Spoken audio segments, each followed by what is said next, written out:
welcome to the first version of my Halo CE mapping tutorial. So I'm going to start off with all just the basics of everything that you need to use to model a map for Halo Combat Evolved, and potentially other Halo games once the editing kit is complete. Uh, there's a handful of tools that I use, a handful of plugins. Those will be linked in the description. And I do use a different hotkey set. I use the hotkeys for the older versions of Blender, which is 2.7x and lower, and that's just because that's what I'm familiar with. All of these actions are doable with different hotkeys, and that's why I'm not going to show my hotkeys on screen, just because uh, you can figure out your own workflow to use these tools. I'm just giving you or showing you places where you can use these tools. So first off, probably one of the most useful tools that you will use in this program, especially for box modeling, is going to be your loop cut, which for me would be Control R. But what you can usually do is you can open up your edge menu or your face menu or your vertex menu. And usually on your face menu, uh, you can do everything related to faces, but on the edge menu here, you can do loops, cut, and slide, which for me is Control R, but it may be different in newer versions of Blender. But loop, cut, and slide allows you to select what direction you want to cut this geometry, and then you can click, and then you can slide to wherever you want it. This is extremely handy to use if you want to cut your model up and add loops, because now that I've done this loop cut, now I have basically a trim here. I have an edge here, which this loop of faces could be potentially used for UVs. It could be used for a handful of other things. Like if I wanted to make yeah, well, anyways, this can be used for a myriad of different things. I use loop cut very, very consistently. Another thing you can do with loop cut is you can scroll up and down with the scroll wheel, and that will give you more and more cuts. And you can go as far as you want, but I tend to stick to a very minimal amount. I don't think I've ever done more than that. So loop cut, very handy tool. The next tool that we're going to focus on is the Inset tool. So another thing here, I'm going to change my user interface here because I don't quite like this, but I don't like having them up top. But anyways, another very useful tool that you will use, or that I use pretty consistently, is the Inset. So if I hit the I key, now I can make a face that is inset inside. So if I wanted to do that, and I can extrude through, and yeah, look at that. That's a really easy way to make faces that are set inside, and it works. It works with all sorts of different shapes too. So I can, if I was like, say, let's go to the next tool that I'm going to use real quick, Bevel, which is Control B. The Bevel tool is immensely helpful. Uh, you can even use it for multiple edges at the same time. It'll try and Blender will try and blend the bevels together so that uh, they are even and exact. But it doesn't always work. It depends on your geometry. If your geometry is not clean, you're going to get some really funky results. But yeah, you can use the bevel here. So let's say I want to make a bevel, put beveled edges, and I want to go back, select the face, and I can hit Inset again. And look at that. I'm going to inset on both sides. So now I've just made I've just made a nice perfect loop of edges around here. which is a very handy tool, extremely helpful. Uh, Another tool that you'll use quite consistently, especially if you're adding or if you're building elements into a room, or if you're making a loop of walls, if you're moving or let's see, how would I put this? If you're moving or if you're creating a wall and you have two halves of the wall that you want to line up, and you have a pair of edge loops that match the same, or they have the same number of vertices. You can you can select this edge loop and select the other edge loop, uh, and by selecting those two edge loops, you can now hit open the edge menu, and then you can hit bridge edge loops, which is an extremely helpful tool. That'll automatically fill those two edge loops in and connect them with faces. Uh, you have to make sure that your edge loops have a similar count of vertices, otherwise you'll have bad results for that. So that's another real handy tool. Um, Another technique that I do tend to use quite often, because like if I want to, let's say I want to make this entire pipe, if I want to extrude it, or actually not extrude it, let's grab it on the y-axis, move it over to here. Then if I wanted to make this pipe take a corner, there's multiple ways that you can do this. If I want this pipe to come around a corner or do anything of this sort, this is extremely helpful for making rooms and stuff in corners. One way that I've always done it, and I do approach this in a very strange way compared to how most people model, because I come from a background of CAD. But what I can do is I'll duplicate this face, and then I'll lock it to the x-axis. Now rotate it now on the z-axis. So rotate that 90 degrees. And then usually what I'll do is I'll turn on my vertex snaps, and I will slide this face until it snaps with the edge there. So now all I gotta do is I just take these vertices and slide all of these vertices on their on the axis to meet. Now this is not, I'm not doing this correctly. Wait a minute. There we go. So uh, all I gotta do now is slide all these vertices so that they meet up in the correct place. So now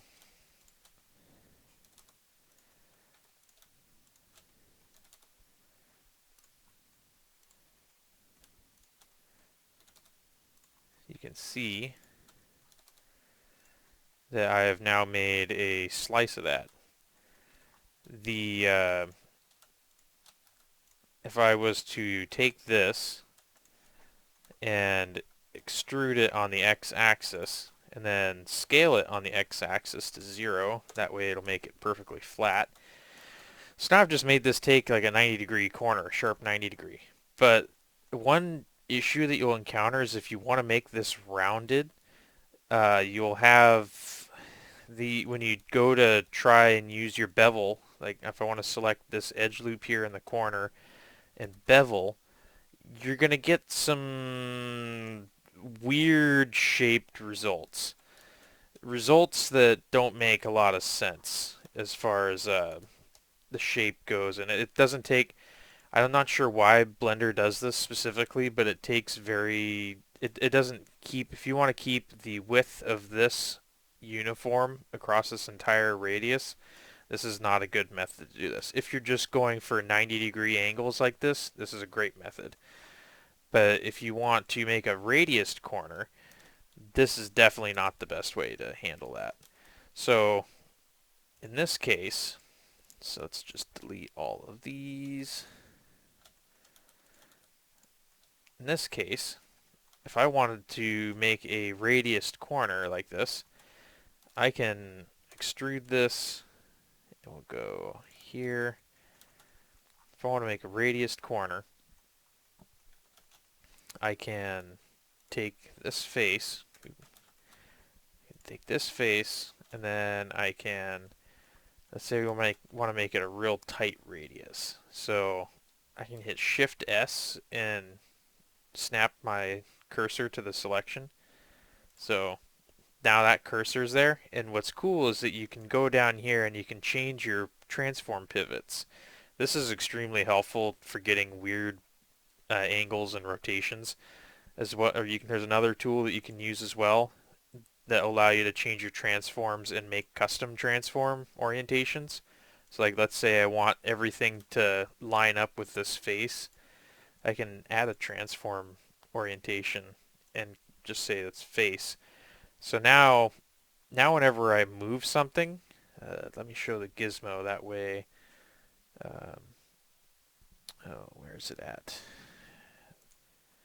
There we go. So that way, when let's say I want to scale, right? I can scale this face, and now it's going to scale along that axis, or I can move it. It'll move along axis in reference to that.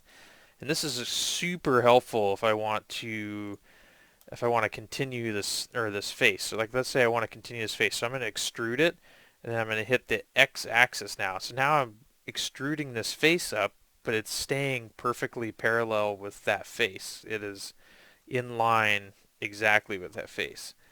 So custom transforms also super handy, but back to what we were doing, you can change your pivots to the 3D cursor, and then now all I have to do is take this edge loop and this edge loop.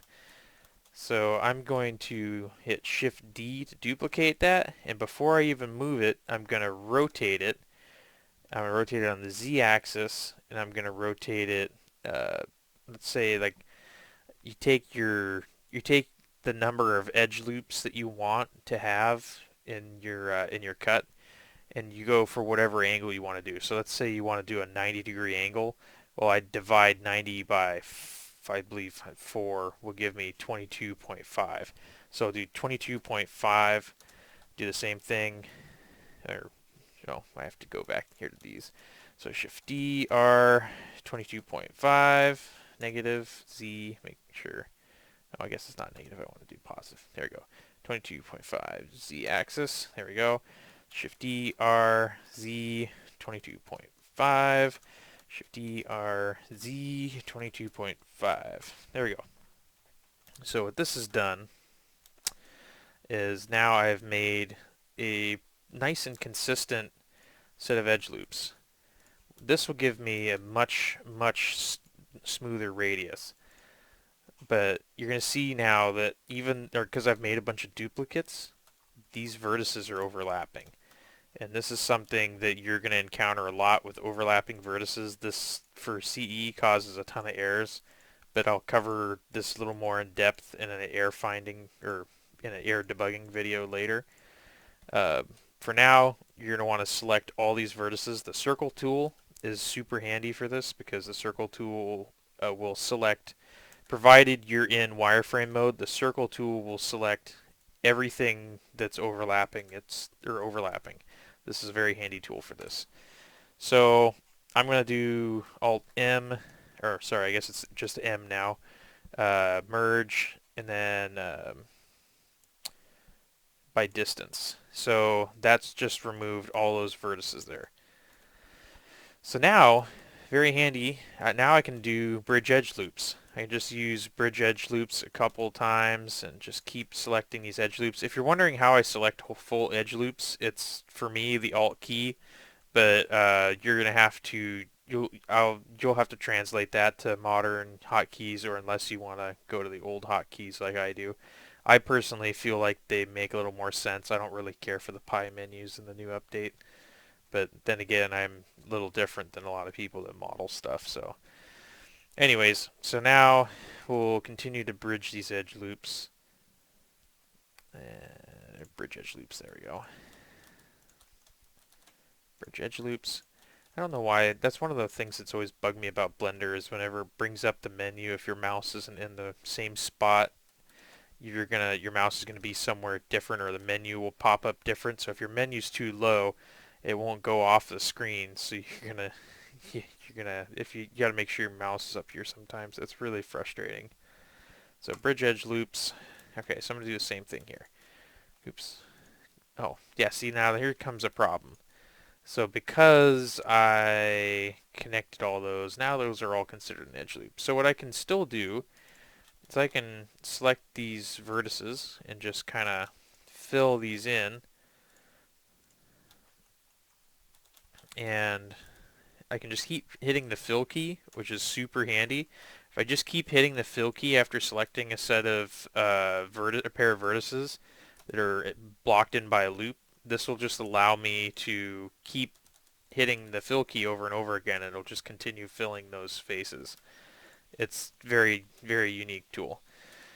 So here's the cool part about this whole process. It took way longer, but the difference is that this made nice, clean geometry that, oh, look at this, because I duplicated there. So I'm going to select all, let's go M by distance. That got rid of more faces. Okay, now we're good. Anyways, what this has done is made really clean, simple geometry, but it's also made this more uniform than what we had before. This whole radius is more uniform. Everything's more uniform. It's usually a better method. I use it pretty heavily on a lot of my mapping. It's takes a while. It's kind of, I'm sure there might be better ways to handle it, but that's at least the way that I do it. So now that we've covered a handful of basics, let's actually model something that isn't just a lame pipe like this. Let's actually work on a map model. So I'm going to restart here and change my user interface stuff because I don't like the top stuff. So first things first, when you're starting off with a map, I delete literally everything. It all goes away. So I like to start fresh. It's just an easy way to do it. Uh, the other thing that I do is I will spawn a plane, and then I'll go into edit mode. And the next thing that I do is I make sure I turn on my normals. So vertex normals, uh, my and my face normals. So that way you know which direction the faces are going. The other thing that a lot of people will mention is that you should always turn on backface culling. And what backface culling is that when the face is normal, which is that, which I can turn these up just a little bit more so you can see. The face is normal, which is this represented by this teal line, is not pointing toward you. It will not render the face. It'll be see-through. That's very handy for Halo modding because the way you mod or make a map in Halo is that everything is inverted. So it's like having a big giant box. So let's say I made a box, right? So Halo is what you do for a map is you have a big giant box basically, and oh man, that's right. So Alt N. So the normals are inverted on the outside of the box. When you're inside the box, all the normals are facing toward you, and like down here at the bottom is going to be where your map is. Everything's going to be dealt with here, the bottom of the map. So when you're modeling, when you're trying to work on your model or work on your map, it makes it immensely easier to turn on backface culling. In my case, I just tend to not use backface culling because if you're working out here and you try and select something, oh look, I'm selecting that face. I'm not selecting the bottom like I was hoping to. And that's just a issue that I run across and it gets frustrating to me. So what I tend to do is don't worry about enclosing the map until the very end. That's usually the very last step that I do. Alright, so now let's scale this up, and you gotta there's one major thing that I would recommend doing from the very beginning is getting a model from the game import it into Blender because you're going to need to have something as reference. Now, I already have reference models. I have them. I made a whole bunch of them, and I can create a link. Matter of fact, I'll link the reference models in the description. I'll put a link in there so you can download them. The reference models are very oh gosh, what happened to my directory? There we go. Uh, the reference models are extremely important to making your map look correct. Because if you don't have the right scale, nothing's gonna work. Uh, you're gonna need you're gonna need your reference. Like, see, look, if I would have started modeling on this plane, look how huge this cyborg is compared to what would have been my map. This would have never compiled either and you would have been left scratching your head wondering what the heck happened. Because CE just cannot go to that small of a precision with its numbers or coordinates. So it just the Pro tool completely fails to make something like this. So let's start off. For me, when I start modeling a map, I like to start off with the bases. I usually do all hard surface stuff. So your first decision is going to be, okay, so what do I want to do? Do I want to do human? Do I want to do covenant? Do I want to do forerunner? Or do I want to make a nature map? Do I want to make interior? There's a lot of choices. That's entirely artist choice. I like doing forerunner. I think forerunner is fun, but I've been branching out recently. The other thing that you're going to have a problem with, because Halo's scale is meant for 3ds Max, not Blender, you're going to encounter issues with the camera not being exactly set up for the viewpoint. So what I tend to do is I will go here and I will add just 2 more zeros to that. And now our camera clipping is way better. You may start seeing some artifacting. If you start seeing some artifacting, you can turn your clip start up just a little bit, and that way you don't get as much of it. It'll look a little bit better. So now let's start. I'm gonna make a Forerunner base or a little Forerunner structure maybe. So let's just do a quick little structure here. I'm going to create an edge loop. We'll do an edge loop back here, and let's extrude this up. And let's see, we want to make this a little bit taller than the player, right? So we'll do a little bit higher than the player. Now I'm going to move my player model off to the side, and I'm going to add another edge loop. And the beauty of this edge loop tool is I can just scroll up, add 2 more edge loops in one. That's really nifty. So I want to add a ramp. So let's add a ramp. One of the most important things about Halo modding is that you'll see how the underside of this model is hollow. It's just these one set of faces. Your entire map needs to be like this. If I was to create a face here, this face will cause errors when it comes to compiling because Halo does not know how to handle 3 faces attached to one edge. And the collision, when it goes for solving collision, it'll fail immediately. So this is just one of those things that you're going to need to pay attention to. You also see when I created these last 2 faces that their normals are messed up, and that's because Blender is automatically assigning the normals for these faces based on the other faces surrounding it. So what I can do here is I'm going to delete these, or you can flip them. But now when I create normals, they'll turn out correct. The biggest thing though is that let's put that up to 8. There we go. The biggest thing is that if you have any geometry that overlaps, that's going to cause errors. So a face like that on the bottom, that's going to create errors. You can never have more than 2 faces attached to an edge at any time. And then one of the other common errors that I see quite often is people will take another cube. So like, let's say I duplicate this face, I scale it down, and I extrude it into a cube, right? And so I'm going to select this cube, and I'm going to drag it down in here. And now it's intersecting. This is actually okay, but what can happen is that if the geometry is complex, it will cause errors.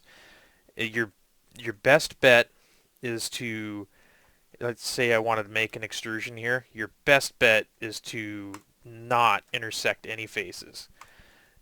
What I tend to do is I use the inset function. So I'll inset that, and then I can extrude it. And like, let's say I want to make it like kind of like a little pillar thing, so I'll just kind of, yeah, there we go. Yeah, see, you can just play with shapes. Honestly, that's most of the way that people learn stuff anyways. So yeah, there's you can start building structures like that. You can do the same thing here. So let's inset this face, and I want to make this into a tunnel. So I can delete the face on the bottom. I can drag this down. Oops, I don't want to extrude it. I want to grab it and drag it down. I turn on my vertex snaps so that they're at the same height, and that's a perfect level. I'm going to delete all these. And I want to extrude this across. So we'll extrude it to here. We'll delete that face. We'll delete this face. And then I can fill these edges in. So now I want to make this look a little more Forerunner though. This is kind of a problem. It doesn't look very good. So I want to select these edges here, not those. I want to select these two edges, and I'm going to bevel them. Most of the time, bevels, you have to pay attention to the bevels that you do. If you're doing mostly 45s, that is more of a human thing. With Forerunner can use 60s as well. You'll find 60-degree bevels. Uh, you don't really get a degree function in Blender's beveling setup, but what you can do is you can change the shape of it. Or sorry, not shape. That's right. I think it's... No, it's not width. It's depth, maybe? No. Darn it. I can't remember. There's a... No, whatever. Anyways, yeah, you can bevel. I prefer to... Gosh, my brain's just not working right now. Alright, so now that you've made your Forerunner structure, we can...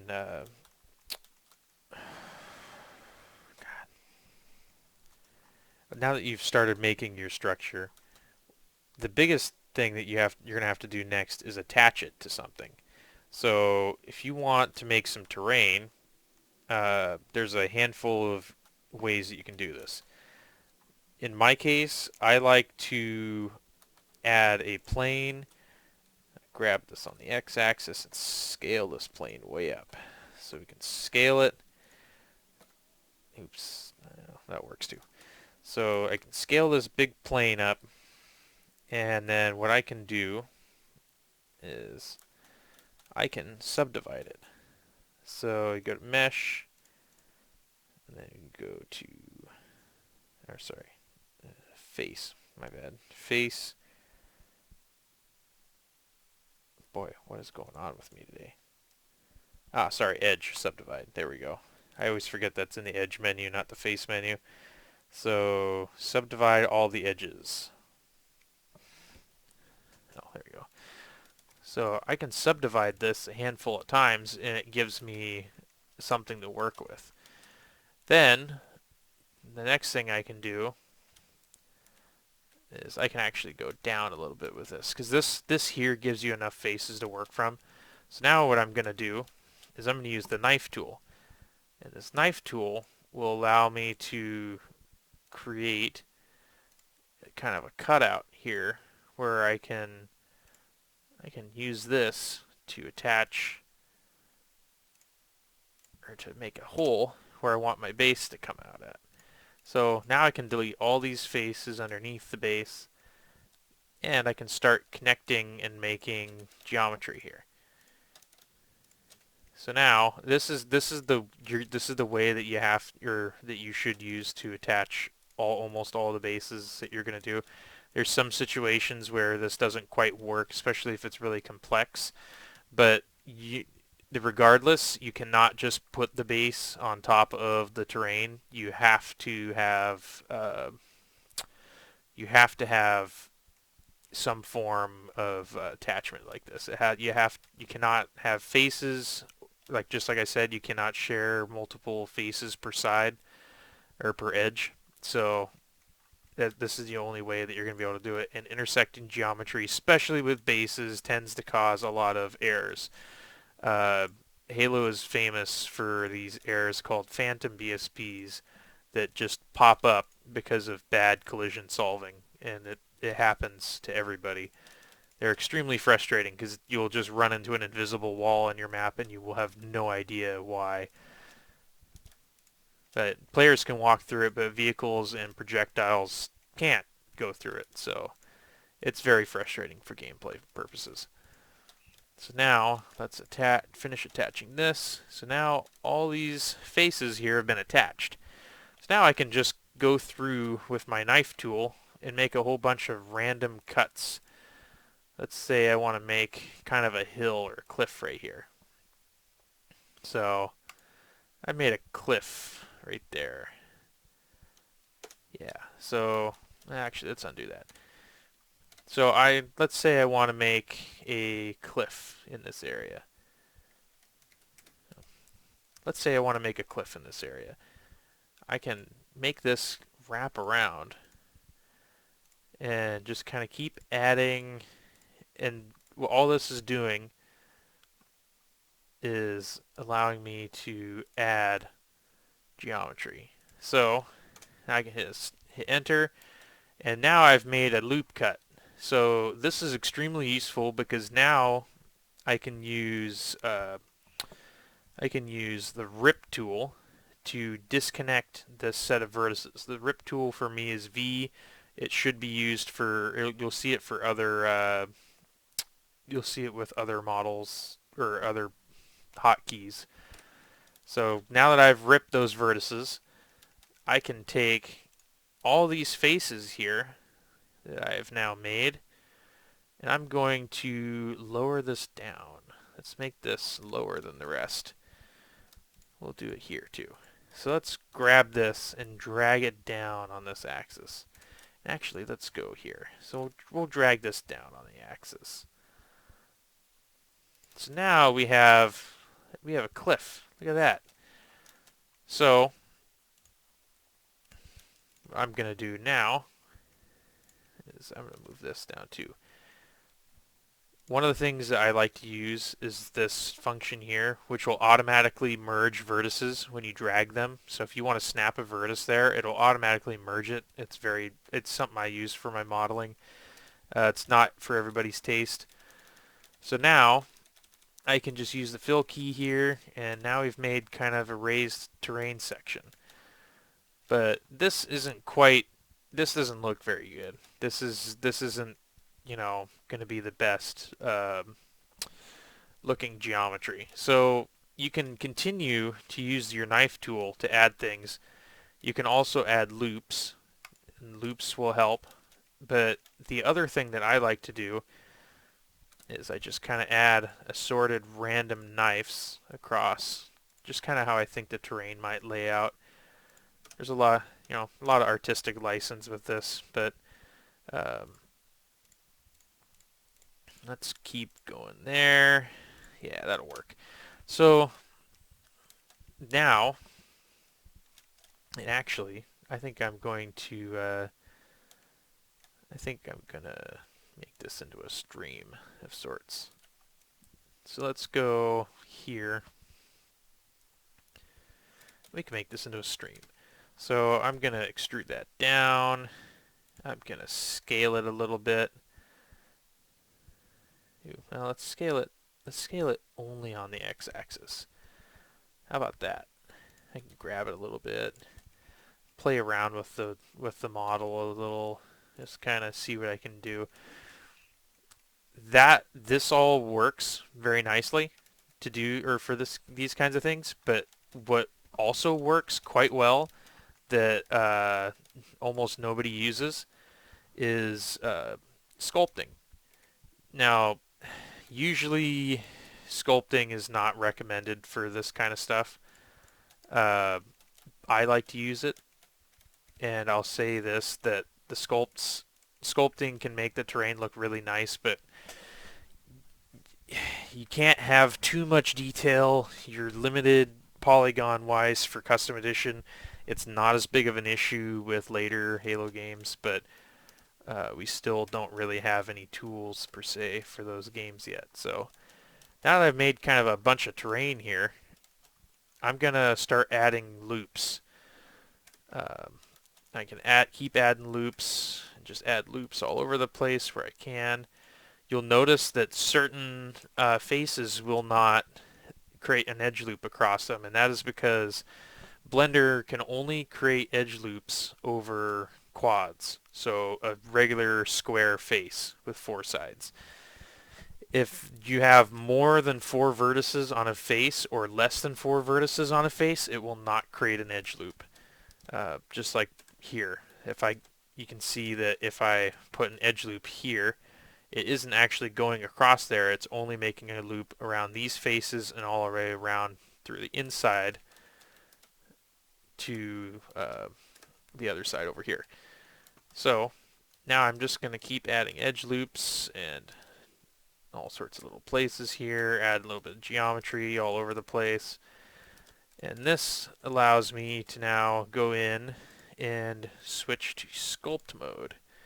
And now I can use my smooth brush. I like to use the smooth brush initially. This kind of helps relax the geometry a little bit, make it look a little more natural, more like an erosion rather than an extrusion. Uh, Another thing that's really helpful is I like to turn the wireframe on when I'm in sculpt mode. It helps just with visibility a little bit. And I might need to actually turn the strength down a little bit. Yeah, I'll turn the strength down way more. There we go. So now you see that the geometry is relaxed quite a bit. It's much smoother than it used to be. Now you can kind of play with it a little bit to make it look more natural. Same thing with the cliffs. You can kind of relax them just a little bit just to make them look a little more natural. This always looks better when you have more geometry, but sometimes you just don't have the luxury of having a lot of geometry to play with.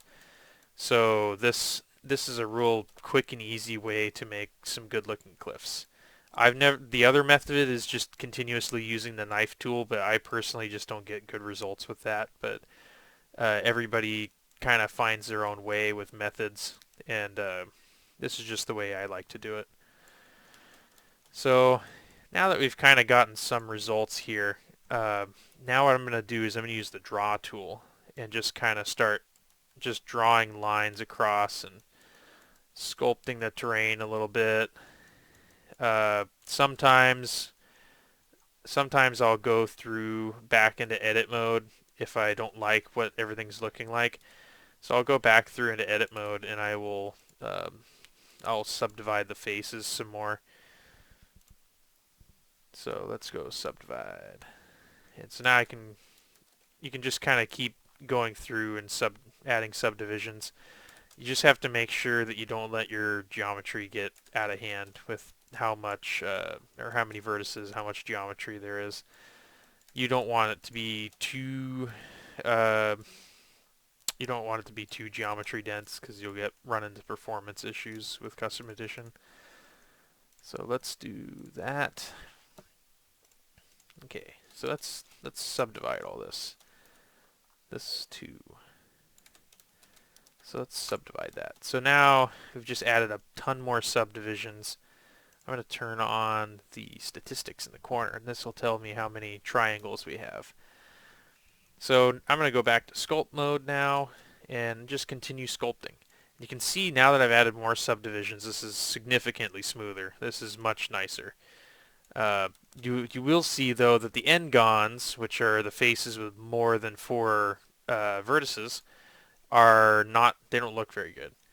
A lot of times with n-gons, you're going to have to go back through and manually redo the geometry there, because otherwise you're going to end up with some really goofy looking geometry. It doesn't look correct, especially once it's triangulated. It looks really bad. So let's just kind of keep adding it. You want to over exaggerate with all the draws that you do, all the everything you use with the draw tool, because you're going to come back with the smooth tool and give it kind of more of a natural erosion look. The other thing too is you can really turn up the power of the smooth tool and use it very carefully to draw yourself a nice flat path, which I use pretty consistently. So let's just kind of do all the rest of this. Kind of just keep drawing into there. And just kind of keep going. Sometimes you can hold. There was it. Is it shift? No, it should be.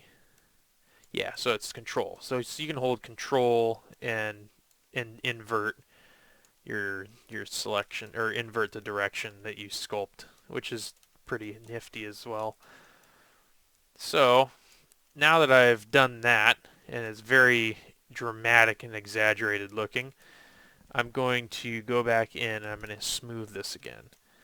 I'm going to turn my radius up a little bit, and you can just kind of do some gentle smoothing in areas to try and relax the geometry again, because if you make it too sharp, it's just not going to look good. So, yeah, right here turned into an absolute mess. So the best bet is to relax this again.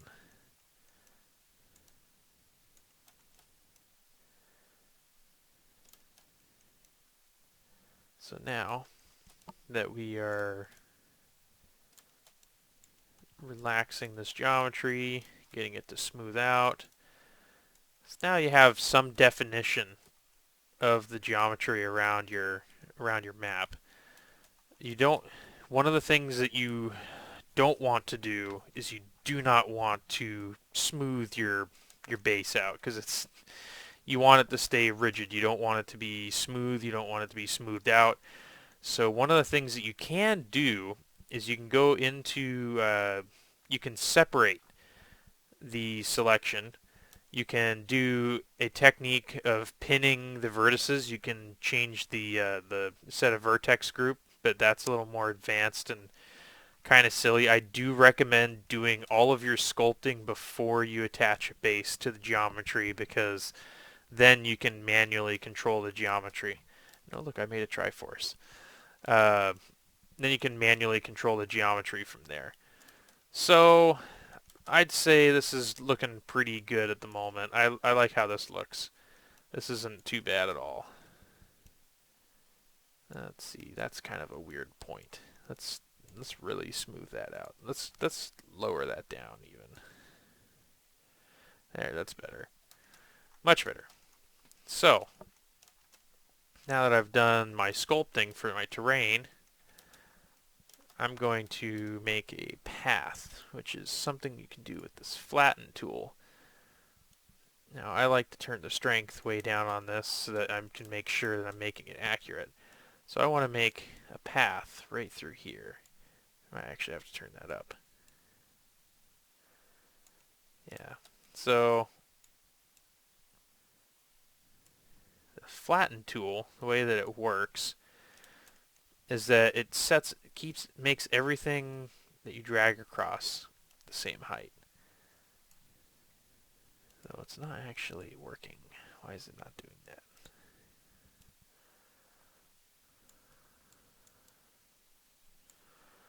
Huh. That is very strange.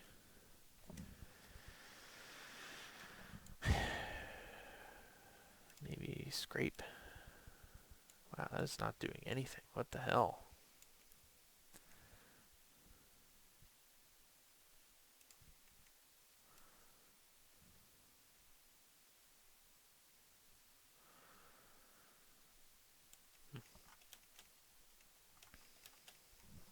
Oh well. Anyways, so this is the very beginning of the modeling tutorial, and then we will continue this. Let's go. I want to make more on the other side of this. So let's add another section over here. So let's go into edit mode. Let's extrude this a handful of times.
So after uh, I did all that extra cleanup to make this geometry work, let's add another base.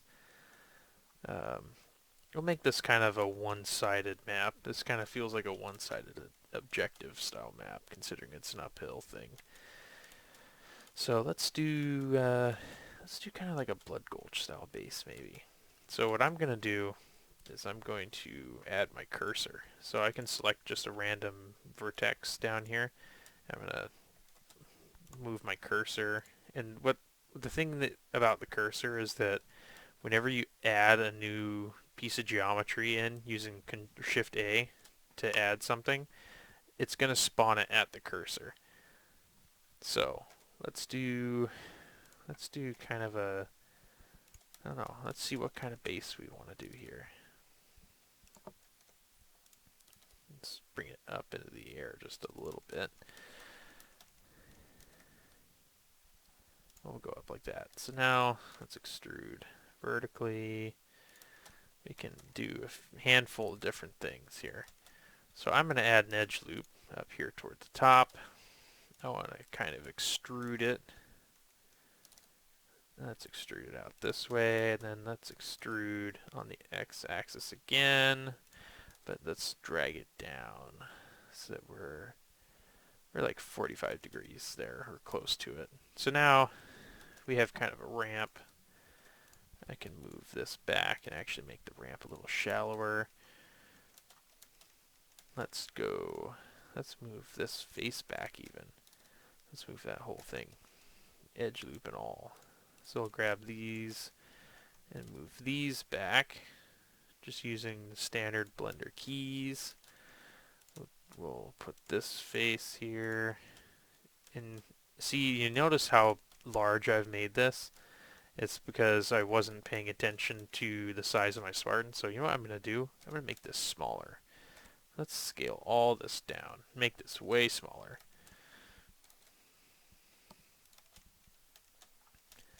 Let's go back to object mode, and let's duplicate my Spartan so that I have a reference down here. So we'll go back into edit mode, and we can go from here and do edge loops.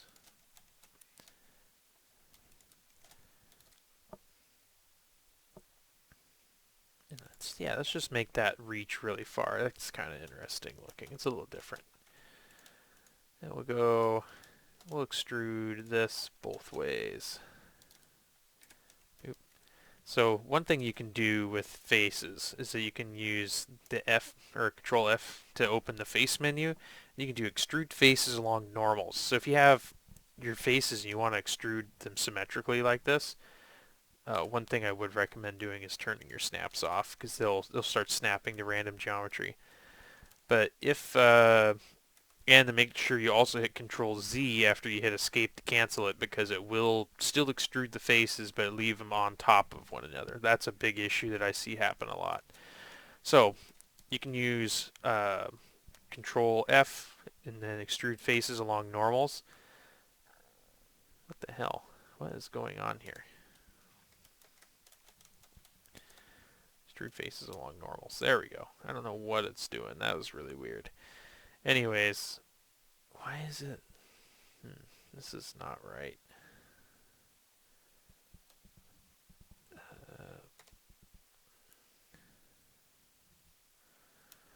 Okay, well, either way. So sometimes it doesn't work quite nicely. Blender is a little broken at times. It's kind of frustrating to deal with. But other times it's not too bad. So I'm just going to extrude this that way a little bit. Let's add a pair of edge loops. I'm going to delete the faces here. We'll do that. That seems interesting. So now I'm going to delete all the delete the faces here on the bottom, because those aren't needed when you're modeling like this. And I'm going to, let's bevel this. Let's make this kind of an octagon shape. So we'll bevel this, make it a bit of an octagon shape. The other thing you can do is you can inset these faces. So I can hit the I key and inset. And that helps me create a nice loop around the edges, which is great for making specific geometry. So now I'm going to grab this edge loop here, extrude that downwards, and we can grab these. So the cool thing about bevel is that when you bevel an edge that's like this, it will make a nice shape for you. So in this case, let's go there now. I'm going to drag these vertices over to, I didn't turn my snap off. Drag these vertices over to here. This will, this just simplifies the geometry, makes it cleaner. You can get rid of if you can find a way to get rid of a face, it's a preferable thing to do. So now And actually, those could even be dragged. Get rid of even more unnecessary faces. Just simplify, simplify, simplify. So I'm going to extrude here. So let's extrude these up. And then let's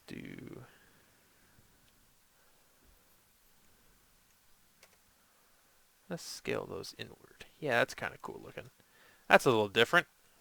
So you can just kind of keep playing with all these tools. Uh, I can bevel right here too.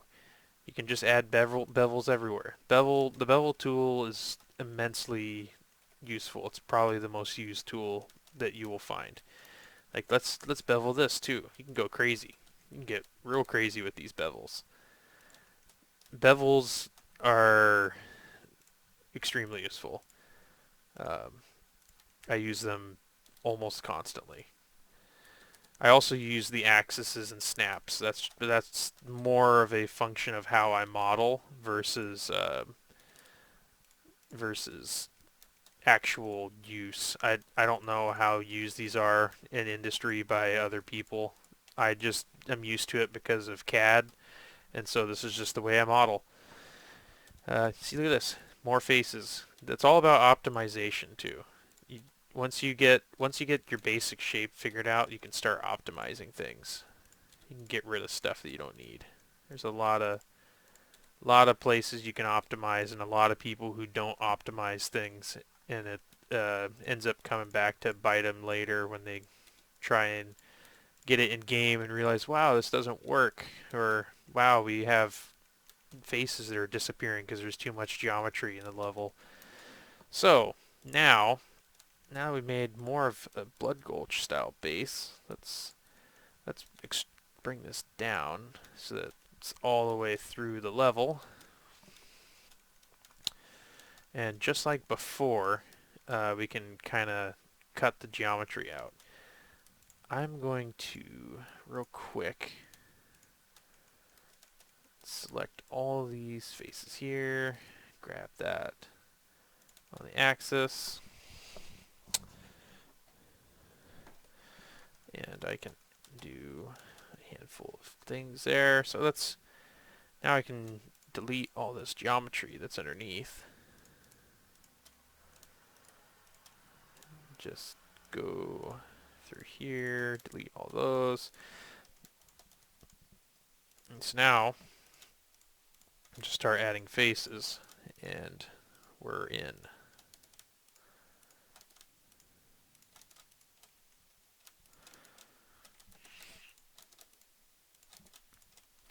And so you just make your way around, cut, keep your edge loops where you can, get rid of geometry where you don't need it. It's just a process of continuously iterating and optimizing over and over and over again. There's, a lot of times it just kind of boils down to practice and time spent and having a plan for what you want to do.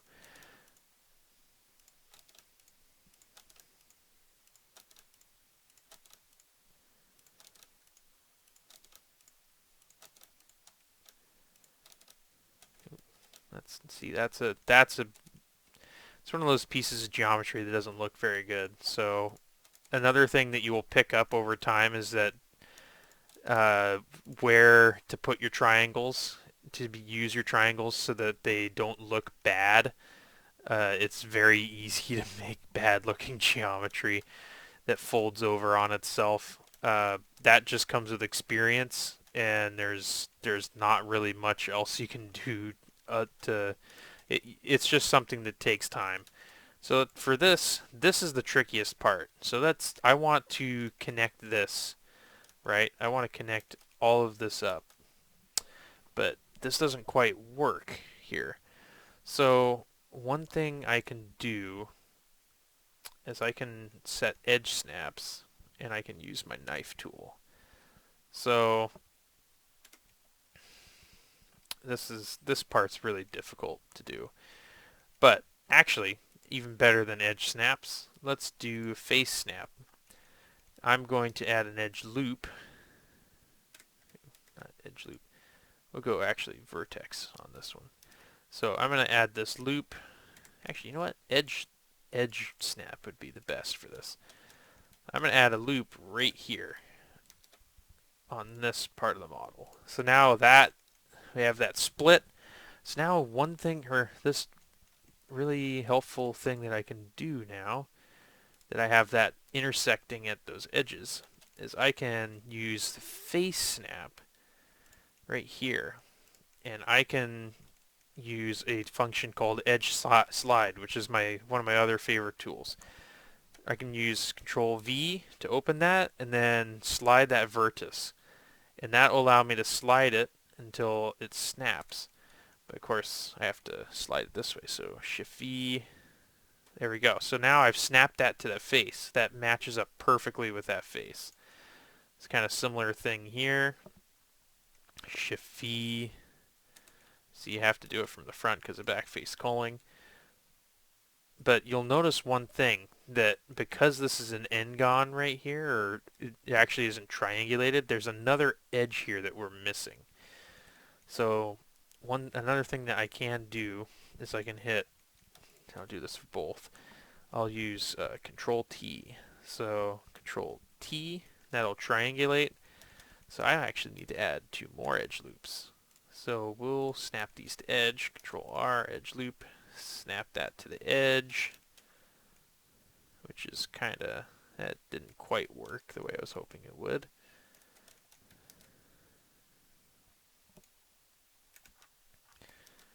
Control R, come on.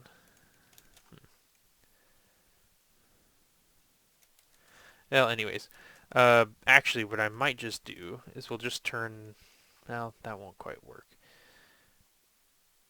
Oh, okay, yeah, that's what we'll do. So we'll just edge slide all of this. We'll snap that. We'll do kind of the same thing right here. We'll edge slide this. Come on, edge slide. Or we'll add an edge loop.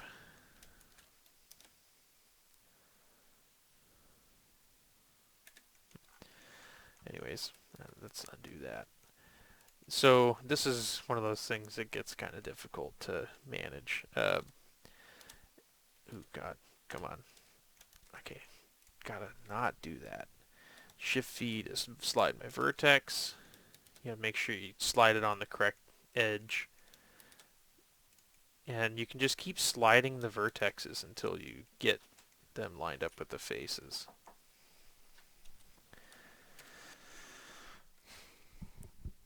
So yeah, as you continue, I can continue sliding vertices. There we go.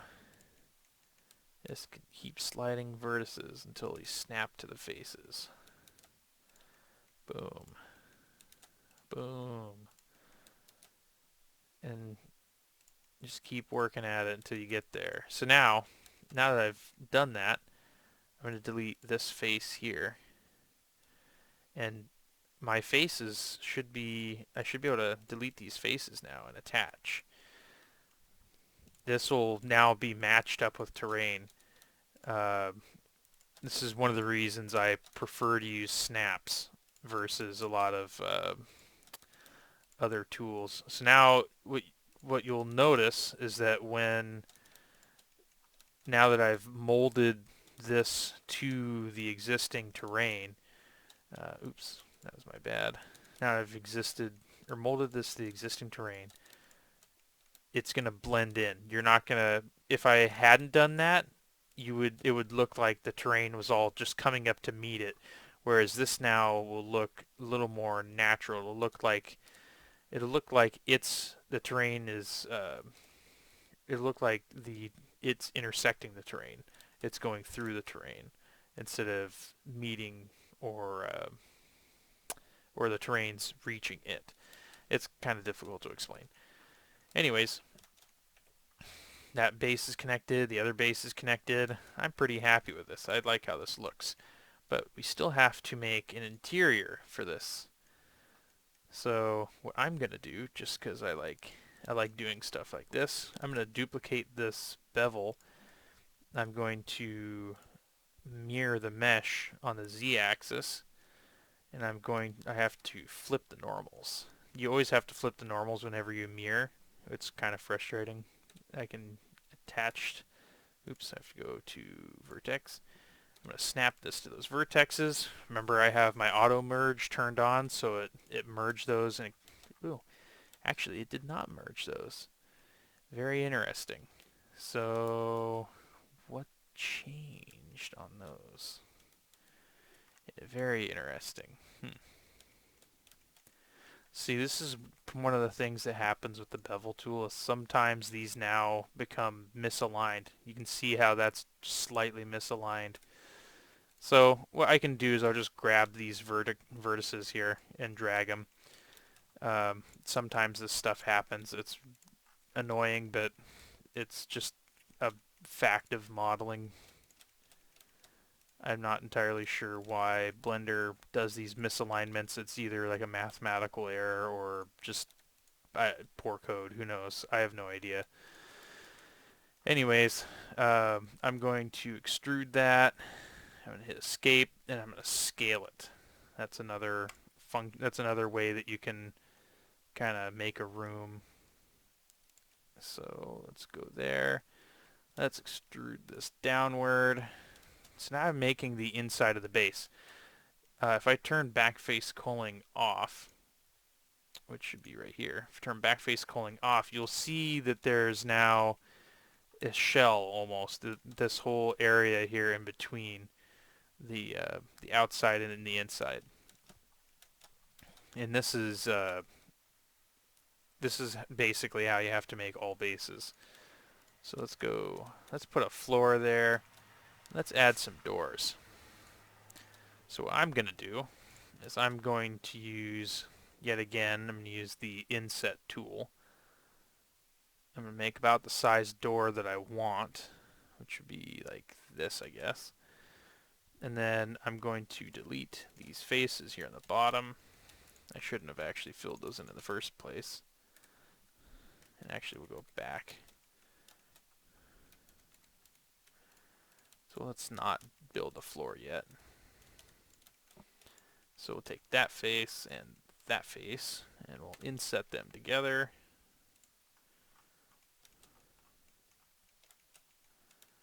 And we'll actually, let me inset and do that again. Okay, so we can delete the bottom faces here. We'll drag these vertices, or drag this whole face down. Snap it there. So now we want to make a door. So I'm going to, I'm just going to take each one of these sides individually, and I'm going to extrude them along the y-axis out. So that's kind of, you see that outline there? What I have to do now,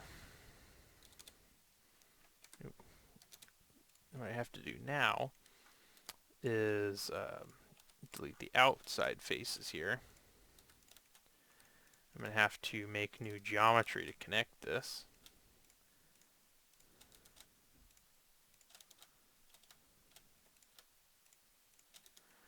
There we go. So now these are reconnected.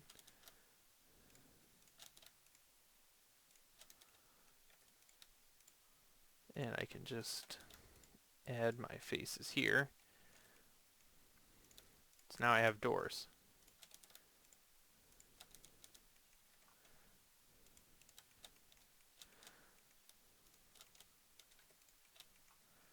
I'm just going to bevel them because bevels make everything better, right? But that doesn't really look all that good. But I'm just going to leave it be because I'm going to keep this simple. I don't want to go into advanced Forerunner design techniques or anything like that. I just want to keep this a nice simple tutorial. So now I'm going to make a floor across the bottom, and guess what? This is now sealed.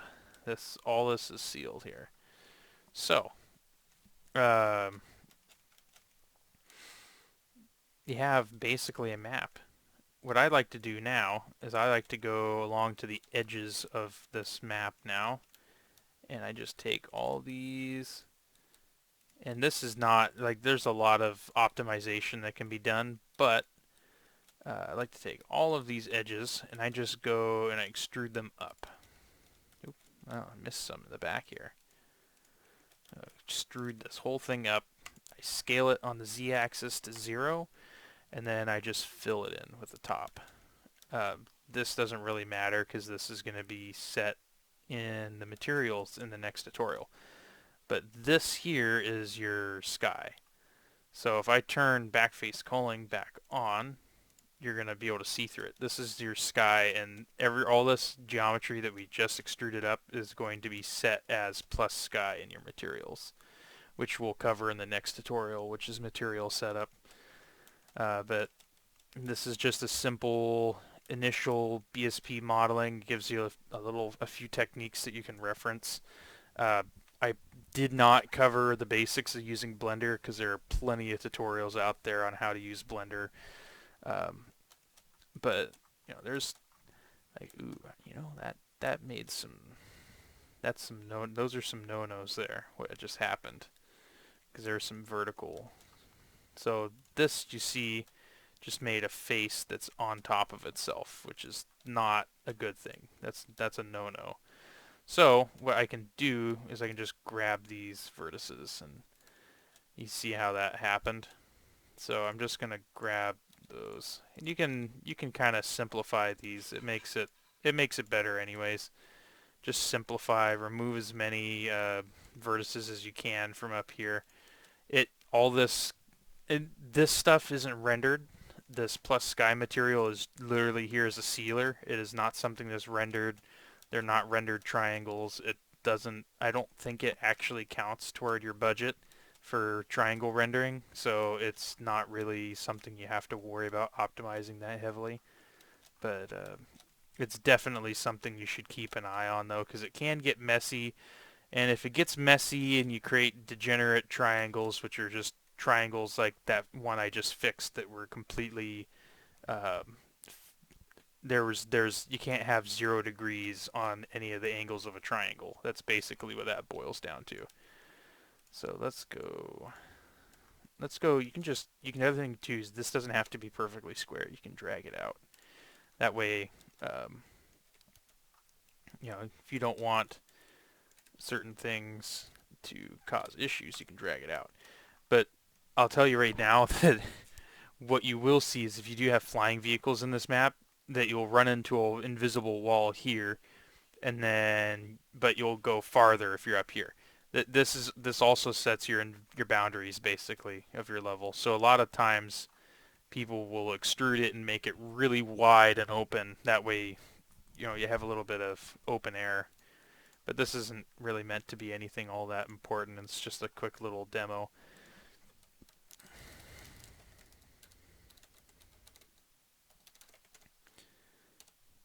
So we'll save this blend file, and then we'll pick up next time on the next tutorial, which is going to be UVing material setup and exporting to Combat Evolved.